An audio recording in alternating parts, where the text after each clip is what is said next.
পাথরঘাটা, বরগুনার পাথরঘাটার Rohita beach point এটি। আমরা ঠিক বিচ পয়েন্ট থেকে একটু দূরে এসেছে, মানে একদম সারি সারি কেওড়া গাছ, বিচের ধার ঘেঁষে প্রচুর কেওড়া গাছ। ম্যানগ্রোভ ফরেস্টের পার্ট হচ্ছে কেওড়া, আপনারা জানেন যে অটোমেটিক্যালি কেওড়াটা হয়।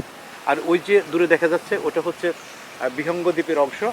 ওই যে দূরের দ্বীপটা ওটা আসলে একটা বিহঙ্গ দ্বীপ, এবং এই বিহঙ্গ দ্বীপ থেকে এই দিক দিয়ে এখান দিয়ে আসলে একদম সমুদ্রে চলে যাওয়া যায়। আর এই যে সারি সারি গাছ দেখতে পাচ্ছেন, এবং এর পাশে একটা ছোট্ট একটা খাল, এবং এই খালের মধ্যে যে একটা নৌকা এই মুহূর্তে একটা মাছ ধরার ট্রলার নোঙর করা আছে, আর কয়েকটা ট্রলার এইমাত্র ছেড়ে গেল। এবং এখানে খুব সুন্দর জায়গা এবং খুব সমতল জায়গা বলে এখানে এসে জেলেরা তাদের জাল ঠিক করেন। ওই যে দেখতে পাচ্ছেন যে তারা তাদের জাল ঠিক করছে। আর অনেক গবাদি পশু, বিশেষ করে গরু এখানে বিচরণ করতে, তারা মুক্তভাবে এখানে ঘাস খাচ্ছে, কিন্তু যদিও ঘাসের অবস্থা খুব ভালো না, খুবই কম, কিন্তু তারপরে এটা খাচ্ছে।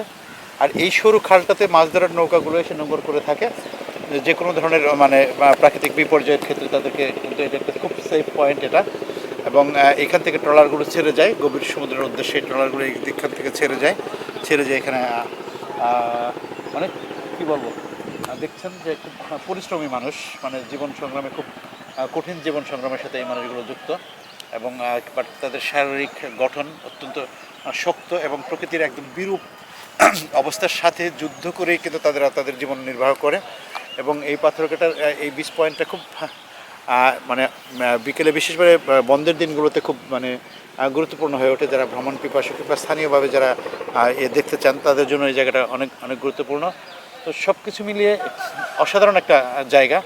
আসলে আমরা তো বাংলাদেশের অনেক জায়গায় এক্সপ্লোর করতে পারি না অনেক কারণেই, কিন্তু মানুষ যদি আসলে সুযোগ থাকতো, মানুষ যদি প্রকৃতির সান্নিধ্যে আসতে পারতো, তাহলে হয়তো তাদের আসলেই অনেক ভালো লাগা কাজ করতো, এবং তাদের অনেক ভালো মুড তারা ক্রিয়েট করতে পারতো। বাট এই যে আবার এই গাছটার এই নামটা কি জিন্না, এই গাছটা যেন যে গাছের মধ্যে হয় কেওড়া। না কেওড়া গাছের মধ্যে এই যে বড় গাছটা, যেটা আমরা ছোটোবেলায় গ্রামে গঞ্জে আম গাছের মধ্যে দেখেছি, যেটা ঔষধি হিসেবে কাজ করে, দারুণ। হ্যাঁ, একটা এই দেখা যাচ্ছে না, দারুণ। এটা একটা ঔষধি গাছ। আমি এই মুহূর্তে আমার নামটা মনে করতে পারছি না। এই যে কেওড়া গাছ দেখছেন, কেওড়া গাছের একটা বিশেষত্ব হচ্ছে কেওড়া ফল যেটা হয়, সেই ফলের কিন্তু লোকালিটি কিন্তু ডাল তৈরি করে, এবং কেওড়া ফলের স্যুপও কিন্তু অসাধারণ এবং খুব স্বাস্থ্যকর। স্পেশালি যারা মানে ওটা একটু একটু টক জাতীয়, এবং যারা মানে প্রেশার সংক্রান্ত সমস্যায় থাকেন, তাদের জন্য এটা খুবই উপকারী, খুবই স্বাস্থ্যসম্মত একটা জিনিস। যদিও এটা খুব বহুল প্রচলিত না, কিন্তু এই লোকাল পিপল এবং এই সুন্দরবন সংলগ্ন যে লোকজনরা আছেন, তারা কিন্তু এটাকে তাদের আহারের মধ্যে একটা অন্যতম গুরুত্বপূর্ণ উপাদান হিসেবে তারা কিন্তু এটাকে খেয়ে থাকেন। অনেক অনেক চমৎকার একটা বিষয় হচ্ছে এই কেওড়া গাছ।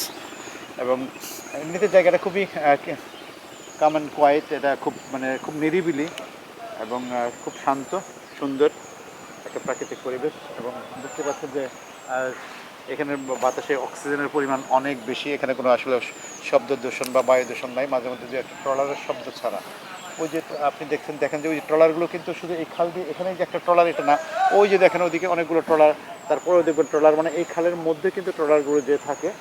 এবং এইখান থেকেই তারা কিন্তু, এবং পাথরঘাটায় মাছের একটা বিশাল বাজারও আছে, যেখান থেকে মানুষ একদম টাটকা মাছ সংগ্রহ করতে পারে।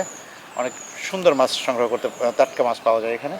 চমৎকার সব কিছু মিলে এখানে এনভায়রনমেন্টটা।